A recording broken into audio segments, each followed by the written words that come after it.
Welcome to another episode of the Michele Tafoya podcast. I'm always intrigued by people who write or report on things or dig up information, do research, present ideas that people get really angry or miffed about. Our next guest is one of those who has done that in spades. His name is Christopher Rufo. You may have heard of him. He's the author of a new book, and he is next. Now, it's time for some sanity. It's the Michele Tafoya podcast. So this is the new book, America's Cultural Revolution, How the Radical Left Conquered Everything. This is really fascinating. It digs back into the 60s and how some of this radical leftism developed and took root in the United States of America, and now how it's rearing its ugly head. And hopefully people are really starting to pay attention. The author of this book is Christopher F. Rufo. Chris Rufo is going to be our guest. I can't wait to talk to him because I met him on Gutfeld. He and I were on Gutfeld together a couple weeks ago, and he's a really smart guy, and he's got a great story to tell about how this all started for him. He is one of the first to reveal critical race theory, DEI, critical queer theory, all of these things. So he is really on the vanguard of this kind of research and uncovering many, many things. You'll want to hear from him. But first of all, you'll want to hear this. That dark spot on your face, is it still bugging you? And the liver spots on your hands and those on your neck and your chest. Now you can watch them disappear safely and quickly in 3 quick minutes. Introducing the Genucel Dark Spot Corrector 3-step, 3-minute dark spot luxury system. And it does exactly what it sounds like. By using their Cristal's world-famous microdermabrasion before the dark spot corrector and finishing with a touch of the collagen-building Genucel XV, you see the dark spots disappear right in front of your eyes instantly, smoothly, and luxuriously. And what you're watching on the screen are the real results in just a couple minutes. I mean, it's really something. But hey, listen, don't take my word for it. If you're not blown away with the results, you get 100% of your money back. No questions asked, free shipping, free returns. Go to genucel.com/Michele now. Order the new dark spot treatment system today and say goodbye to the pesky spots tomorrow. That's genucel.com/Michele. But there's more. All 3 products are included in Genucel's most popular package for August. So you get your Genucel bags and puffiness serum. I almost said puppiness because I have a puppy by my feet. Also included, all for 70% off retail. Experience the luxury and effectiveness of Genucel. Order now and watch those dark spots disappear in 3 minutes. 70% off while supplies last. Genucel.com/Michele. It's GENUCEL.com/Michele. And it's Michele with 1 L. Genucel.com/MICHELE. Chris Rufo is next.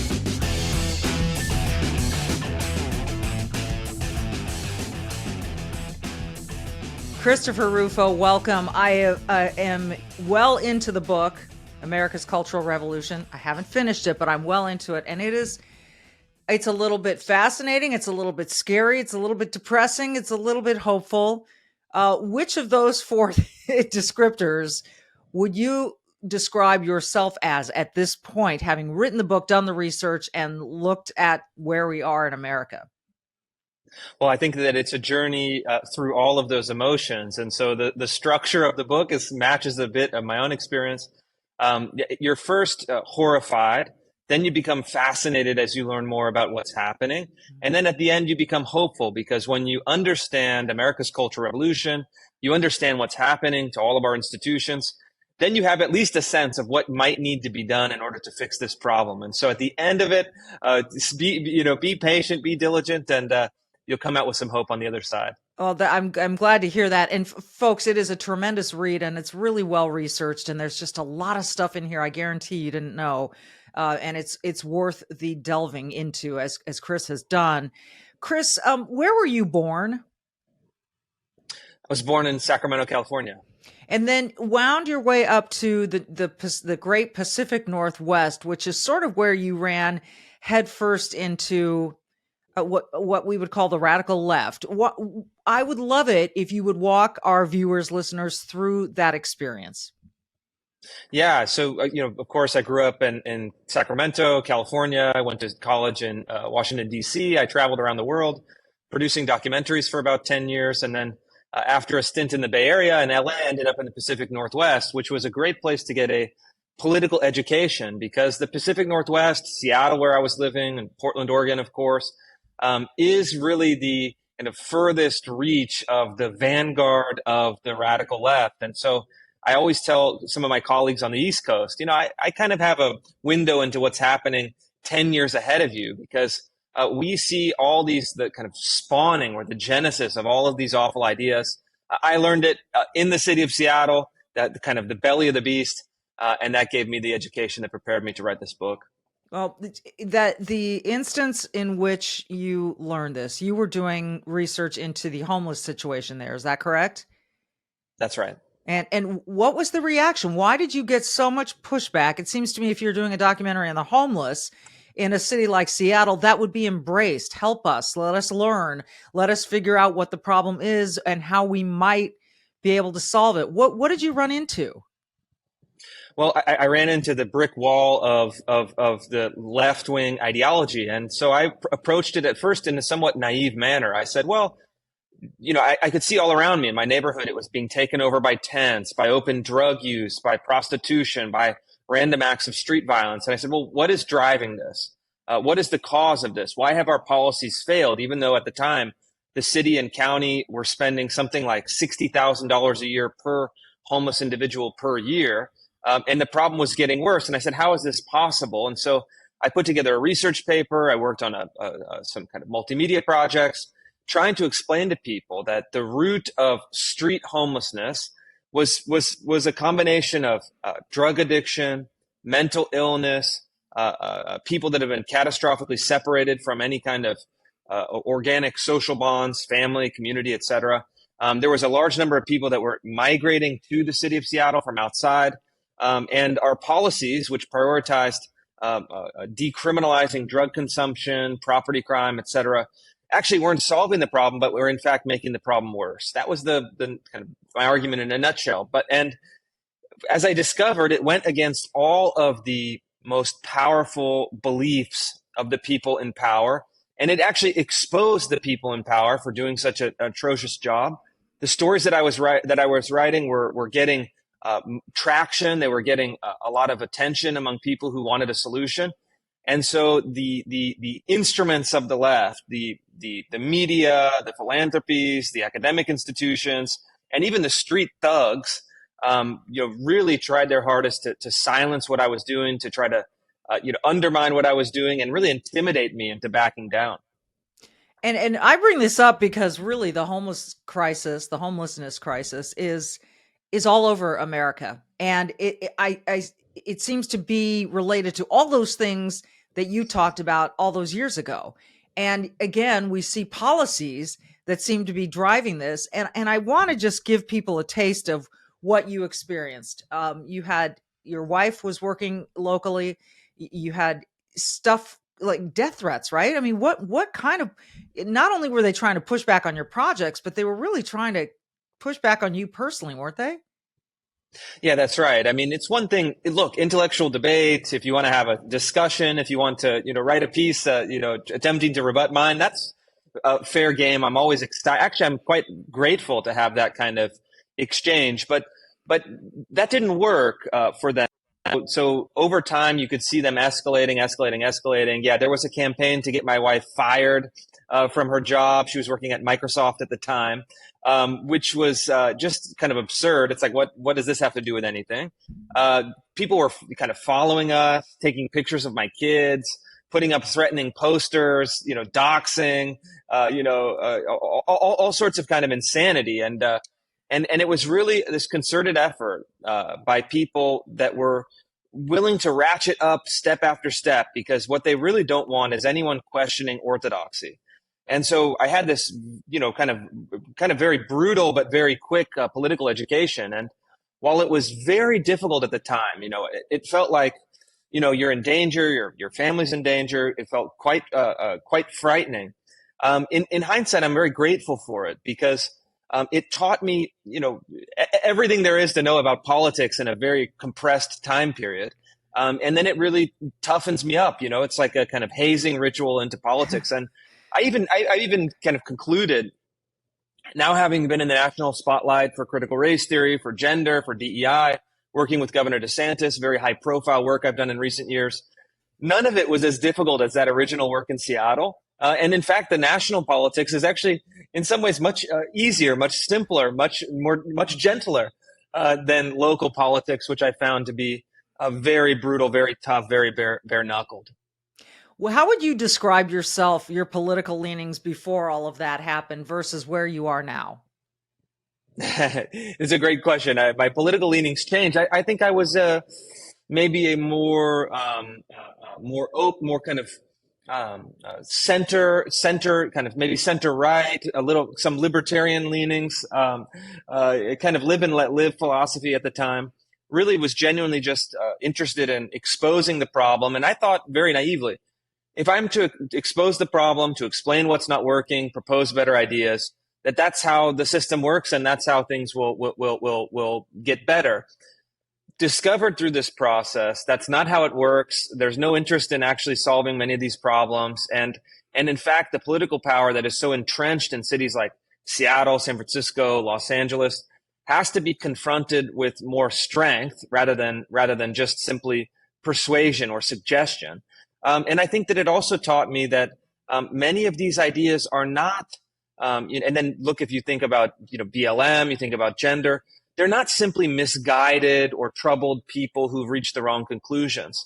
But in fact, these are institutions that are heavily invested in pushing these ideologies, and they have to be responded to more forcefully. And so I think I traveled from maybe a more naive, centrist kind of position to now a more kind of strong, a more grounded, a more assertive, conservative position. And conservative is a funny word to use because in some ways, what I'm proposing, what I'm doing in my work now is activist in nature. It's seeking dramatic changes. It's more radical, even you could describe it that way.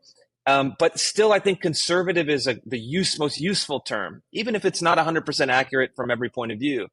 It's useful because it immediately places me within a coalition. And I found that, look, if you want changes, if you want policy to change, if you want to be successful in turning your ideas into law, you have to eventually choose one or the other. You have to choose one of the two avenues in American political life. And for me, that's with conservatives. And ever since I've been really lining myself up with conservatives, I found that they're great people. They're open-minded. They want to have discussion. They're substantive. They're rigorous in their thinking.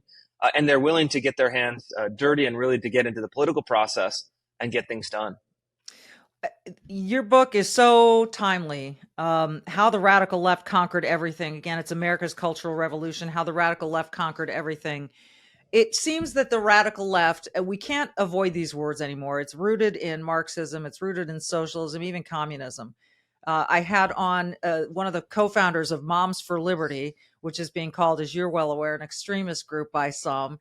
And she told me that at one of their gatherings, one of their events, they had the Young Communists protest. And she said there were quite a few of them, young communists. And I'm asking myself, how in America did any group decide that communism would be a good way to go when we've seen through history time and time again how dangerous it is, how lethal it is? How did we, we can go through this, it's in the education system, kids are getting indoctrinated, all this stuff. But where's the pushback? This is so anti-American. I think part of it can be explained by the fact that many of these so-called young communists were likely born after the fall of the Soviet Union. And so they have no historical memory personally, but they also likely have no historical knowledge through study. They didn't understand what happened in the Soviet Union, in communist China, in other communist countries in the third world, whether in Latin America or Africa, et cetera. And so you have people that are ignorant of the history, and you have people that are seduced by the ideology of revolution. And so one of the main themes that I explore in my book is precisely this question. Why are these people over and over and over attracted to these revolutionary ideas that always end in heartbreak? They end in chaos. They end in destruction. And this is something that conservatives really need to take seriously. They really need to understand in order to dissuade people from this.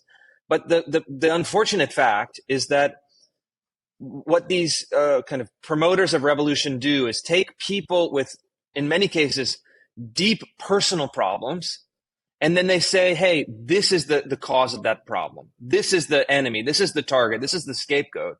And this is the solution. Your problems are not actually personal. Your problems are political. And if you overturn society, then society will be changed and oriented in a way that will make you finally happy, that will make you feel good, that will make you liberated, that will get you out of the drudgery or the pain or the anxiety of your existence.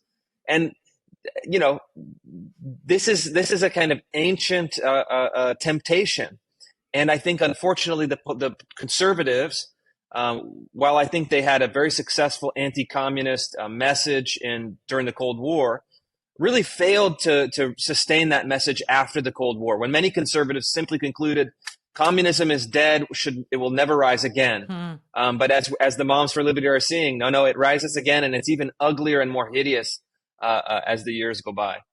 It really is astonishing to me how we have not been able to. There's all of that combined with this self-loathing of America, right? This, like you said, someone gets a problem, we'll help you solve it. We've got to overturn the system. That's the only way to help you solve this problem. Or we've got to declare systemic racism and that math is racist. So we have to lower the bar for math for everyone so that everyone can feel good about themselves. Meanwhile, those who are great achievers are held back. Okay, so what does give you hope when you come out the other side of this book? And again, I highly recommend it. America's Cultural Revolution: How the Radical Left Conquered Everything. It's available everywhere, and it's gotten great reviews. What is hopeful about the picture that we're living in right now? Because I'll tell you, I just talked to so many people who feel like we're living in upside down world, and it's frightening. Yeah, it is frightening. And here's the thing that's actually good about that, though, is that as people start to understand that we are living in the upside down world, that there are major problems, that the institutions that they formerly trusted can no longer deserve their trust, people are starting to seek solutions. And I'm ultimately optimistic about the vast majority of the American people, the actual citizens of this country. And it's the optimism comes from the fact that people are starting to retake institutions, rebuild institutions, create new alternative institutions. And the bright spot for me right now is in education. You have record numbers of families opting for homeschooling. You have incredible growth in charter schools, private schools, religious schools, classical education schools that are growing at a very rapid rate. And look, people that are my age, I have 3 young kids at home, two kids at school, two of whom are in school. We are demanding alternatives. We are willing to put in the work to create alternatives. And you have politicians that are starting to listen and creating universal school choice programs, and now 7 states giving parents the opportunity to opt out and take those public dollars to schools of their choice. And so what I hope to see in the years ahead is that conservatives who have a sense of their own values are going to be burrowing into local communities, whether it's churches, schools, businesses, other civic institutions. They're going to be taking ownership of these. They're going to be participating. They're going to be part of that political process. And then you can raise your kids. You can have all of your community, friends, and family in an environment of shared vision, of shared mission. And that's really what it's going to take to get success, not only for conservatives, but for the rest of the country writ large. Before I let you go, I do want to touch on the presidential campaign. We're heading into 2024. We've got the first Republican debate coming up next week. And it's an interesting trend that we're seeing. That seems to me the more Donald Trump gets indicted, the higher his ratings go, the more support he has. But at the same time, there are still people out there who feel like they want a viable alternative. They like Trump's policies. They liked what he did, what he was capable of achieving in the White House. But this is all this baggage they don't want. After Ron DeSantis's landslide reelection as the governor of Florida, he looked like the one. His ratings have declined. Vivek Ramaswamy is a tremendously independent Republican, and he's kind of on the uprise, as is Tim Scott, and even the former governor of New Jersey. Why am I Chris? Why am I Christie. space? Yeah, Chris Christie. His New Hampshire numbers are on the uptick, which is interesting to me. So when you look at this field, and you know that America is yearning for a leader and someone they can trust and have faith in to do the right things, to have the vision that is more American than what Joe Biden has provided. What do you see the public's reaction? What is it telling you about Trump and about all the other candidates? Yeah, I'm on the record. I've worked closely with Governor DeSantis as his team over the last few years, and have nothing but enormous admiration and respect for him as a person, but really as a leader. He's someone that gets things done. He has self-discipline. He has all the qualities that you want in an executive at the state level or at the national level. I've endorsed his campaign for the presidency, and I would hope that when the months start to unfold and the debates start to happen and people really start to tune in, that they are looking at candidates who are most likely to advance the policies that would make their lives better. That's the frame that I hope people are using to judge their candidates. That said, I would say that the polling data to me indicates that many Republican primary voters are engaged in a test or a selection of personality.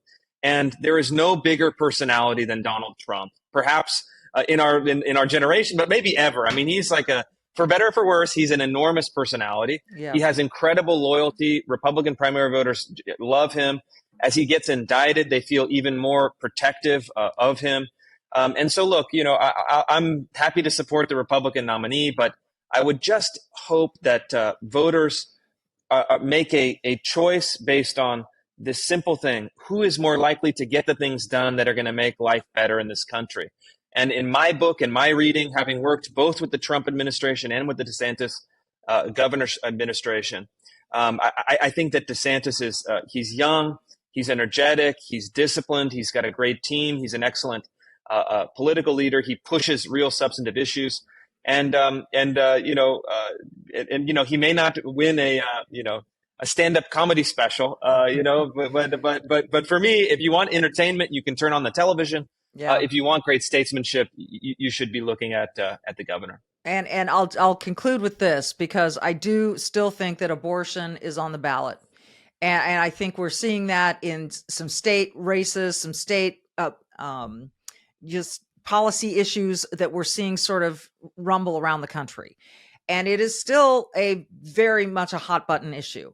And DeSantis has, as much as I really feel the same way about him that you do. I have not endorsed anyone, but I do believe he's a great executive. But people that I know, suburban moms that I know, are not happy with the 6-week law that was passed, the 6-week bill that was passed down in Florida.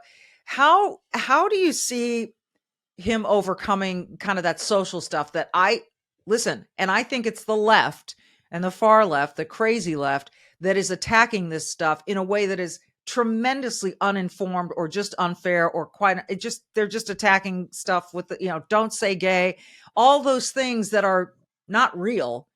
They are attacking him with. I think they see him as a threat. But what about those social issues and how they might how they might play a role in this whole thing? Yeah, I mean, I would in some sense reach an opposite conclusion than you're suggesting, because look, DeSantis made his name on COVID first and then social issues second. And the voters in Florida that know him best rewarded him with a massive 20-point victory. He won women, he won suburban voters, he won Latinos, he won Miami-Dade County, the most urban county in the state. And so I don't think that these issues are necessarily kryptonite or necessarily, would deter voters. It's really in how you make the case, how you make the argument, how you see them as a package of policies that advance a certain vision. And look, abortion is a tough question, but I think that in a Republican primary, this is going to be also a litmus test for voters. They want to see people who are fighting for life, and I think that the way to handle this is to simply put up the two visions, to say, hey, in New York and California, they want you to be able to do a 40-week abortion, a full child, a full human being. I mean, undoubtedly, you can have the child exit the womb and then murder it. I mean, it's like so extreme, it's unbelievable.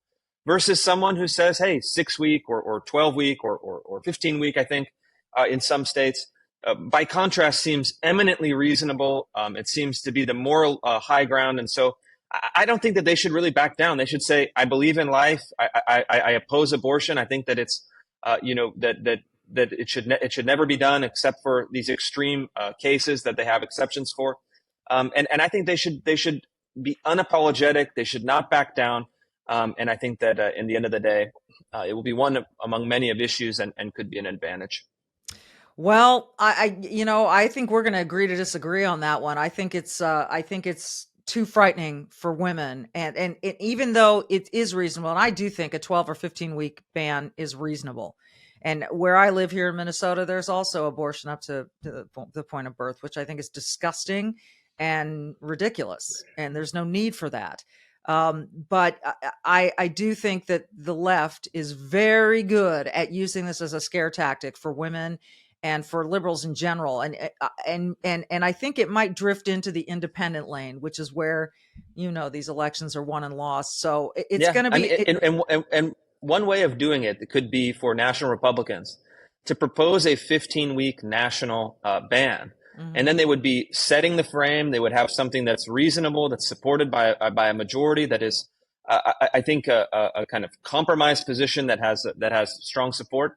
And then force the Democrats, force the left to argue for the 40 weeks. You set a different frame. And I think that, I think that most people would find a 15-week ban, which is in line with what most European countries do, a pretty reasonable position, a pretty reasonable compromise. I would agree with that. I hope we can get to some kind of compromise. That word seems so far away from anything that we're doing right now in this country. It's really, it's depressing, but I'm encouraged when I talk to people like you and read people like you, and I can't recommend this book enough. America's Cultural Revolution, How the Radical Left Conquered Everything by Christopher F. Rufo, who lets me call him Chris, and I appreciate that. And I hope to see you again on Gutfeld soon. That's where we first met in person, but I've been an admirer of your work for a long time. So all the best to you. Thank you so much for your time, and I hope we can do it again. Of course. Thank you.